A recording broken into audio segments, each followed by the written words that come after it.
CATIA Generative Shape Design. So let's take a look at face-to-face fillet. If you're going to take a look on the documentation over here, we're going to see that the feature will create a fillet between two non-intersecting faces. Now, for the case study part that is open over here, if I will go for face-face fillet, we're going to see over here for the support, if I will try to select this part body, if I will expand the product tree, we're going to see that we actually have over here a pad, which will be the base, and two shafts for those two cones. If I will try to support, we have an error over here, so we need to select a face on a supporting surface feature for surface fillet. So therefore, in order to do the face-to-face selection, initially I will use multiple extract over here, and I will extract the faces over here on the top. So everything that will be selected will be in green, and those will be converted into a yellow surface over here. And with the face-to-face selection fillet over here, if I will do the selection over here on that cone and the next one, we're gonna see that with a radius of 30 millimeters, if I will hit preview, we're gonna have the following result over here. Keep in mind that if the radius is smaller than the distance between those two, for example 5 in this case, we're gonna have the error over here, so the ribbon initialization impossible on selected faces. Now, within the documentation, we're going to see that the fillet surface is obtained by rolling a sphere, which radius is larger than the distance between the selected elements. Therefore, you need to keep aware of that. So, for example, with a value of 15 over here, we're going to see that the radius will look like this. If I will go to a larger value like 20, that radius will change. And if I will go to something like 50, this the value will be too large. So something around 40 will be all the way over here. And I will leave this radius now so we can also check the extremities. So just like with the other fillets, we can do a smooth, which will do the following output over here. I will just hide the volume so we can better visualize the surface. This is with smooth. I can go with straight, and you're gonna see how visually that will change. I will also go within shading with edges so we can better visualize the resulting faces.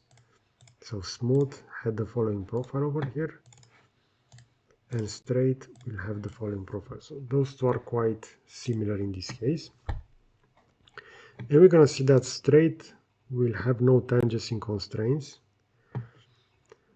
which will be imposed between the connecting points between the fillet and the initial support.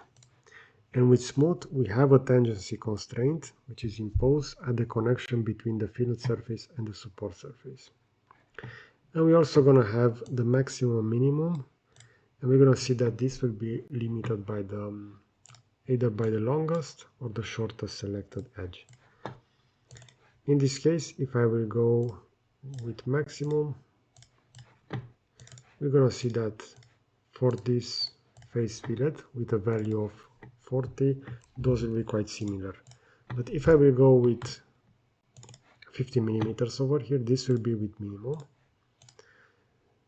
this will be with maximum, and again we're going to see that they will all be quite similar over here. We can also do a conic parameter over here. So if I will go over here back to 40, if I will activate the conic parameter, we're going to have the default value of 0.5, which will look like this. We're now going to see over here within the middle. So if I will go with 0.1, it will look like this. So it will be a lot larger over here, and over here it will end on that profile. If I will add a value over here, for example 0.8, we're going to see that in this case that will be twisted. So I'll go with something smaller, 0.7 again, it it will be pasted. So let's try 55, and it will look like this. And within the documentation, we're gonna see that that will influence the resulting curve. So either will be a parabola, an arc of an ellipse, or a hyperbola over here. We also have the possibility to trim the support elements, so that's pretty much the functionality for that over here. And now let's take a look at how we can use the limiting elements over here. So we're gonna have the possibility to hold the curve and also to add a spine over here. Now, the following case study will be done over here. As we can see over here, we have a closed surface and a split. And if I will activate the face-to-face fillet, and I will select the top surface over here and this one over here, we can add a face-to-face fillet with a value, for example, 40 millimeters. If I will hit preview, we're going to have the following output. But we can also use the hold curve over here. So in this case, I can add that. So I will remove the conic parameter, because if I will have that selected, I cannot change the spine and the curve that I want to keep.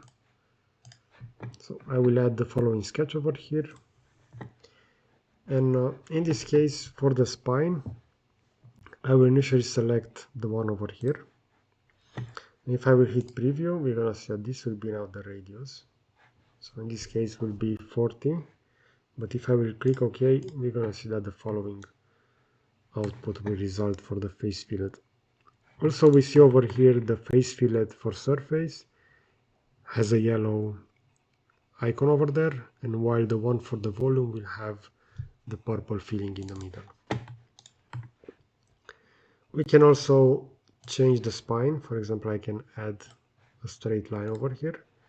In this case, we see how that profile will change for that fillet. And we also have the possibility to use face fillet directly on volumes. For example, we have over here a simple sketch. As you can see over here, we have a rectangle, which will be 70 by 100. And afterwards, we had that close using the closed surface over here. So this can be done within the volume section. If you are not familiar with that, this will be the closed surface feature. If I will enable the face-to-face fillet, if I will select those two faces, I can change the radius to 15, and we're going to see how that will modify the volume in this case. So we don't have any surface over here that is visible. If I will swap the visible space, we're going to see that over here we have the bounding box of that closed surface, so of that extrude in this case. But we're going to have the following change over here. So as soon as I will do that fillet, the closed surface will be hidden, because now it is also being displayed. And as we can see over here, this will be the closed surface. If I will hide it again, this will be the resulting face fillet that also have that radius. Now, these are the settings within CATIA V5 for face-to-face fillet. I also have the same file loaded over here. This is actually the same geometry, but this will be loaded as a step file over here. And I already extracted the top section over here. And we can find the face-to-face fillet under the refine tool over here. And if I will leave my mouse over here, we're going to see that this will create a face-to-face fillet between faces without intersection, or with more than one sharp edge between them. If I will press F1, we're going to have the following user assistance, and we're going to see the same elements as presented previously. So depending on the canonic parameter, if I will start the feature, it will look like this. So if I will go for advanced, we're going to see that within the new version, this will be laid out like this vertically, while within CATIA V5 we have this horizontal layout. If we're going to go for more, So that is something different. But other than that, we're gonna have the same functionality. In case if I will try to do that, since I have that multiple extraction over here, and I didn't add that, it will look like that. So if I will do a face fillet, we're gonna see that in this case, the face to face trim over here for the support will only take half of that. As we can see, we're gonna over here. So for those faces to be filleted, we have this.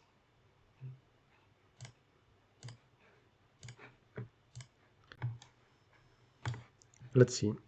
In order to apply that face fillet, over here within CATIA v5, I only use the multiple extract, and as we can see over here, the definition for that multiple extract was the same, so I didn't add anything different. And within CATIA we have the same multiple extract over here. But at the same time, if I will try to do that face-to-face fillet, over here for the selection, we're gonna see that over here I can do a selection for only half of that. So I should maybe join those two and those two, and afterwards I can use the face fillet over here. But over here on the other case study part, even though this is within a geometrical set, again imported as a step file, I can select for face. I have that notification that we are selecting a volume over here. So let me just delete that multiple extraction, and I will redo that multiple extraction for this as well. Let's just see where the multiple extraction will be located within 3D experience. So over here we're going to have the projection, and we should have that underneath the surface. We're going to see that it will not be located over here. So under wireframe, under essential, we're going to have over here the extract. But in this case, I would require multiple extract in order to do that. And that will be maybe located, let's see, underneath the standard workbench.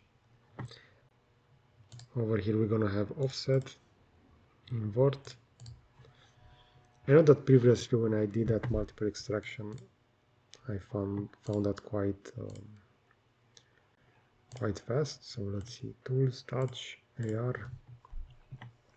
This is why I consider the newer version of CATIA to be a little bit counterintuitive. As we can see over here, it's quite hard to find the same features, while within the previous version everything was laid out directly. So this will be underneath transform, this will be the multiple extract, and I can select those. Let's rotate around to select everything so that we're gonna have that closed surface over here. So we have that multiple extract done. Let's see, if I would do that styling fillet directly over here with the face-to-face with input, since this is not filled, we should also make use of the closed surface in order to have that closed, just like we had over here. So let's see where we're going to see that closed surface. It should be under volume, and this will be the closed surface for the multiple extract. Now if I will hide that multiple extract, if I will hide that part body, this geometrical set should be a closed surface, and over here we should be able to use the face-to-face fillet. We're going to have the following on a supporting surface feature for surface fillet, volume features for volume fillet. So in this case, since this is a step this will not be recognized quite easily over here. Let me just try to open that once again. So I want to import a file over here, a step, which will be face fillet. Click OK. So we have that model. The model will be the following one over here. So we have this part body, and within this geometrical set, we're going to have the following part body. And let's try to do the face to face. The same problem over here. Okay, I know that previously when I tried to do the face fillet over here, it worked. Let's see if I would to have that multiple extract joint. So this closed surface, I will just have this deactivated for now. Reactivate the bottom surface, and underneath surfaces, let's see if you want to join those together. We have the join over here, the multiple merging distance. Now we're going to have the following join over here. Let's see if the face-to-face fillet will work on the result. Again, okay, so now we see that it worked. Even though I received that initial warning, if I will add that, it will work. So I can change the radius, for example, to 44, or I can use the hold curve, which in this case will be join 2. And we're going to have the spine, which I can select over here. And as something that is different to the CATIA V5 version over here, as we see over here, we're going to have edges to keep. So it will be located over here. And within the newer versions, the edges to keep will be actually located over here. So in this case, we could select an edge, the sharp edge as we see over there. Okay, so this was regarding CATIA V5 and CATIA 3D experience. In my opinion, for face-to-face fillet, I find it a lot more easier within the older version, as we see over here. Within the newer version, especially for some imported files like step files, it can be a little bit tricky because we need to have those shapes defined. So we saw that initially if I just extracted those, the feature will not work. But after I had those joined, I managed to apply that face-to-face fillet on that surface. And within the volumetric model, it didn't work initially, while within the older version, that works a lot smoother. Okay, so let me know in the comment section what is your opinion regarding face fillet within CATIA V5 and within CATIA 3D experience. And if you enjoy this kind of content, I will position a similar video over here on the left side and a subscribe button to the right. So that's it. Thanks for watching.